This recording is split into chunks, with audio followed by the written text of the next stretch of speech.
All right, let's start. Exercise 3. The question that has been asked is that given an array of integers, find the LCM of the numbers. Now, I believe you are already familiar with what LCM is. Okay, so for example, if I want to take the LCM of 3 and 5, it should be 15, right? Least common multiple. Now, there is a built-in function in MATLAB for that is called LCM. Okay, so if I write 3 comma 5, it should be 15. So if I write 3 comma 6, okay, it should be 6, right? But here the question was that given an array of integers, an array, not two individual digits, okay, there are the LCM function that has been built in, that is a built-in function in MATLAB. It takes two inputs, two integer as input. But see, if I want to give it an array like 3 comma 6, it is going to provide an error. Okay, let's write LCM of a, okay, not enough input arguments. Okay, and now actually you should actually try to understand what these things actually means. Okay, not enough input argument means this function that I am calling LCM function requires more than one argument. Okay, the input argument has been given one, but it takes at least two.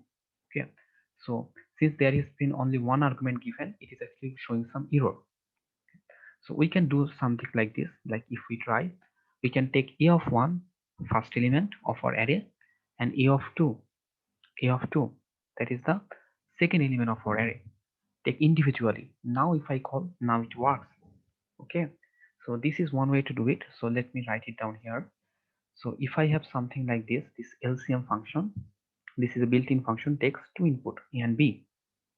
Okay, so whenever I am calling this function, I must provide two inputs. Okay, I hope it is clear. Now let's try to understand.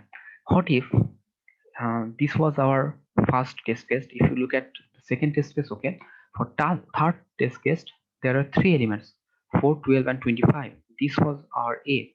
So let's copy it. Okay, let's copy it here. Okay, as you copy it, as you can see, it has been updated in the workspace. Now I have three elements, but LCM takes two elements. Okay, so previously we did like this, but what can we do for three elements? You can work around like this way, like LCM of, okay, so LCM of a of 1, okay, comma a of 2, we can take this. Okay, so we first take the LCM of first two elements, take the answer. Let's save it in some other variable like x is equal to like this. So this is the LCM of first two elements, 4 and 12, that is 12. Now take the elements of LCM of x, comma a of 3. Okay, if I do like this, then this is 300, that is the LCM of this entire array, the elements of all in this array. Okay, this way we can do this. But if you take a look at the last four case, there are like 10 elements. Okay, in practical scenario there can be like 100 elements or 1000 elements. How are we going to do that? Okay, how we are going to do that? In that case, this way is not a practical way to do that. Okay, so you have to define a way. Okay, you have to uh, write the program in such a way that it can take an array of any number of integers. Okay, now since there is no built-in function for that, okay, there is no built-in function for that, we can actually define a function by your own. Okay, that means actually so far we have written all our programs in a script like this. Here we have written our scripts. Okay, but actually we can also define a user defined function here as well. In our first lecture I have actually told you this thing. A function can be two types. One is called built-in function. Sorry, built-in. Okay, built-in function mean built-in function. Built-in function means that has been created, okay, by the MathWorks community, that is the MATLAB. Okay, MATLAB already created these functions for us, written those written those functions for us, like this one. They actually wrote those things. But now I can also create a function of my own, and that is what we call user defined function. Okay, user defined function, and it is very handy because, and for example, when your function is not working the way you want to do, you can actually modify and create a function of your own. Okay, we are going to see it here, and this actually works the same way as a built-in function works. It has the same syntax and the same procedure to call. Okay, so let's see first. So what we are going to do here is that, as you can see, write a function named LCM array that takes an array as an input. Okay, so since we want to take an array as an input and MATLAB does not provide a function for us, we are going to define a function of our own. Okay, now let's see how we can define it. Okay, so the syntax for writing a user defined function is function. First write this. This is the reserved word for calling a function, for writing a function. Same as like for loop. While you are writing a for loop, you start with a for. While when you start writing a conditional statement, you start with a if. Similarly, to write a function of your own, you will start with a function. Okay. Then we have something that is called output argument. Output, that is equals to your function name. Okay, I'm going to define all of those things, don't worry. And then the input parameters. Input parameters. Okay, now first let's compare it with this one. Okay, this one's all. Let me remove all of those things. So this was a built-in function, right? Okay, now this LCM, okay, this portion, this is the function name that we are actually writing. In the last lecture, last week's lecture, we saw there are 20 built-in functions that you are introduced with, and this is the new one that we actually introducing in this week. So LCM. So this is what actually stands for this function name. We have to first provide our function a name. Okay, that's the first thing. The second thing is this. This is the input parameters that we are actually providing, and similarly, we have to provide some input parameters in our function. Okay, then this x was the output variable in which we are actually determining the output. Okay, this is the output variable. Okay, we can name it anything. Okay, we can name it a, b, c, d, whatever we want.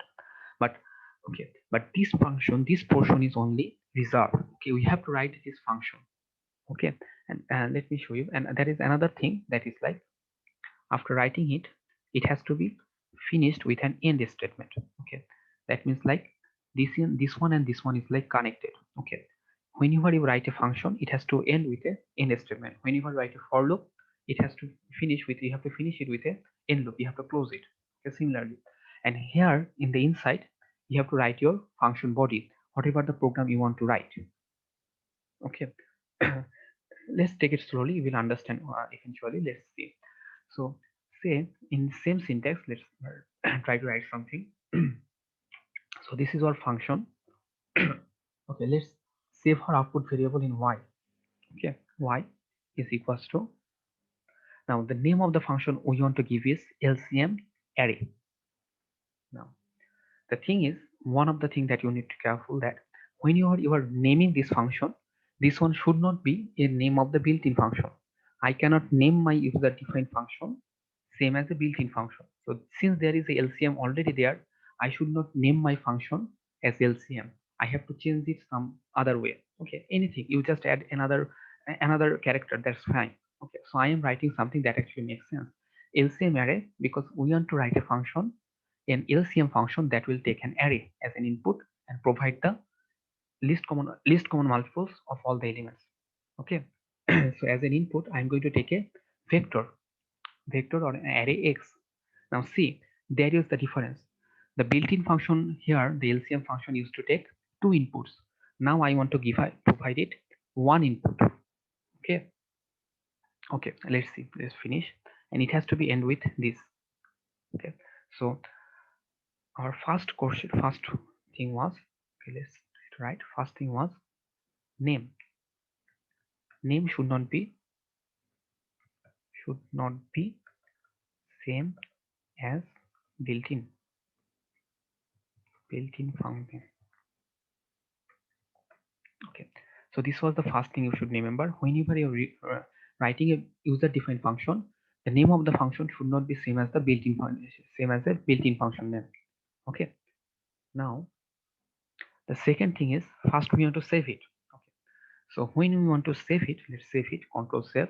As you can see, the file name automatically appears, okay, as the name of your function.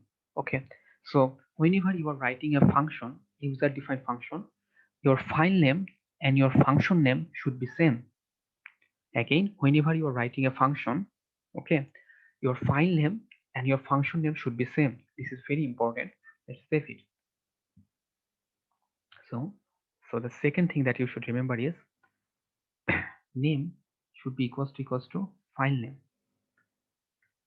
Okay, now the third thing is we have created this function in this directory.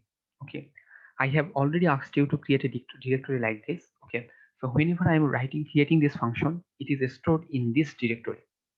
Okay, now the advantage of writing this user defined function is that as long as you are in this directory, you can call your function anytime, anywhere.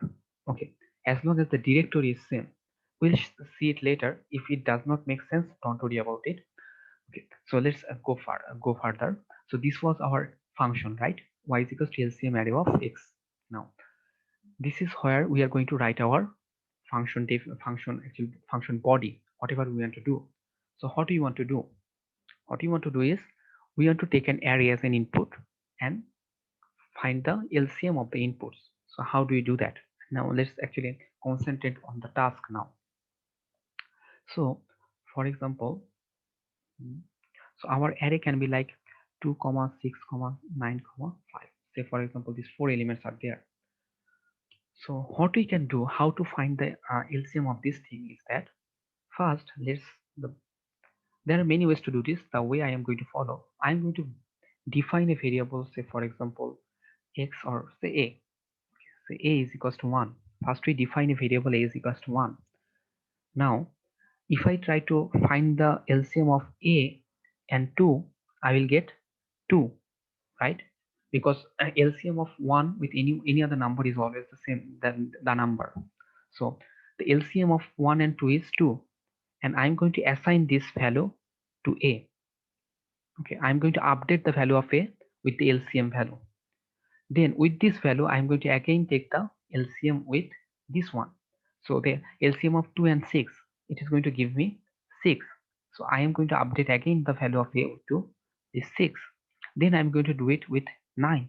So you can see, you can guess, I am going to write a for loop and go one by one to try to find the LCM. Okay, so let's write it, let's write it here. So let's write a is equals to 1. That is what I'm going to initialize with. Then for loop I is equals to 1. Start from 1, okay, and finish with length of x. Length of x. So this x is the our input array. Okay. So I am not writing here 1 is to 1 if I write something like this. So 1 is to 1 means one increment is 1 at a time. But if I don't write 1 here, still the increment is 1 by default. That's the default value. So we don't want to write anything excess. So this was our for loop. This iterator variable will loop through all the elements in x. Okay. Now let's come back here. So what I'm going to do, I'm going to assign this value of a with, I'm calling the built-in function now, LCM of a comma x of I. Okay, then I'm going to end our for loop. Okay, let's place it now. Okay, now, so since this is saved, so this is our function, this is the function body, the output should be a. Okay, this is where the output is saved, so let's rename it as a. Okay, now let's call our LCM array function. Now LCM array, so I am going to give here as an input an array. So our input array was 2 6 9 5 probably. Okay, so let's run it. So as you can see, this function is saved here. Okay, I am not running it from the editor. Okay, no, I am running it in the command window. I'm writing the name of the function. I'm writing the name of the function, and then as an input I am going to give it an array. Now I'm giving an error like this. Okay, let's call it. So as you can see, at the first step, first a was equals to 1. At the first step of the loop, 1 and 2 LCM, it becomes 1 and 2, a become 2. Then I am looping through this variable again, then trying to find the LCM between 2 and 6, that is 6. In the next step, again 6 and 9, that is 18, then 18 and 5, that is 19. And this is our answer. Okay.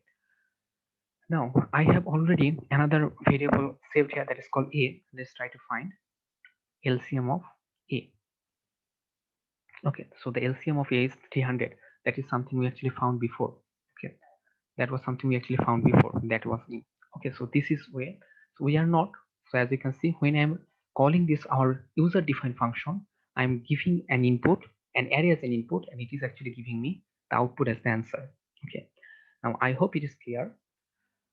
And don't worry about it if it is not clear. In the next few examples, we are going to write these user defined functions again and again, and I believe this will be clear by then.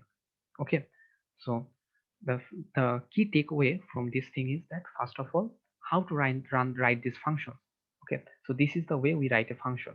Okay, this is the way we write a function, and we have to first take care of this thing. You don't have to worry about it, because if you make the same name, it is automatically going to show an warning. Okay, now the same thing is that always keep the name and file name same. Okay, when you are going to save it, it will automatically try to save it in the same name. Okay, now the third thing was the directory. Okay, in which directory you are saving. The third thing was the directory. It is important because, yeah, if say for example, if I save this function in another directory, say in another directory, if I want to save it in another directory, then I cannot call it in anywhere else unless I am in the same directory. Okay, don't worry about it now. You will understand that later.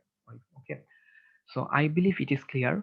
Now there is one more detail that I want to share. Okay, it is actually very important to understand. Okay, let me show you here. Say for example, when I am writing something like this for say y is equals to, I am creating an array. Okay, I am creating an array. So this is y is equals to so, and this is not in the workspace now. But when I run it, it automatically comes in the workspace, right? So this is defined. I am defining an array in the command window. It is coming in the workspace. Okay. Again, previously we saw when you are writing a script, when you are defining any variable, say for example, let's do it. I am defining a variable like c. C is equals to say, for example, let's say Bruce Wayne. Okay, I'm defining a array like this. Let's save it and let's save it anything. Okay, so I'm saving it here. So whenever I write it, I have not run it yet. If I run it, and the variable comes here in the workspace. Okay, but look at it. When you are running this function, you are defining this variable. Okay, you are defining a variable a is equals to 1, but that didn't come here. The variable of a was the previously that was installed here. Okay, let me, okay, clear a first, show you clear a. So when I'm clearing a, from the workspace, that variable is deleted. Okay, now let's call this function again. Now like I showed you, you cannot actually call this function from here. Okay, unlike the script, if you call it, it is going to generate an error, because when you are calling it like this way, you are not you are not providing your function any input parameters, but it must take one input parameter, right? So let's call it with an input parameter with this y that has been already defined. Let's call our function. So you call our function and we get the output here. But as you can see, the output was in this answer variable 504, that's by default, but we define a is equals to 1 here within this function, but it did not come here. Are you getting me? So the thing is that it is what we call,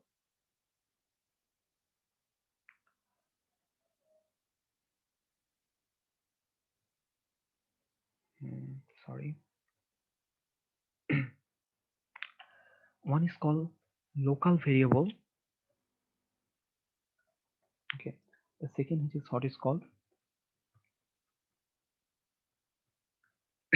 global variable. There is another type that is called actually persistent variable. Okay, now these are actually three different types of variables. In our week one, we showed you that was a global variable. Okay, a global variable is something like this. When you are defining a variable here, it automatically comes in the workspace. Okay, that is called global variable because you can use it anywhere. Okay, but but when this local variable that you are calling it here, this local variable is something. For example, when you are writing this function, this a was only present within the function. It is not coming outside the function. So this a, that any variable that we have been defining within the function, is something that is called a local variable. Okay, that means any variable that exists only within the function. Okay, that is what we call a local variable.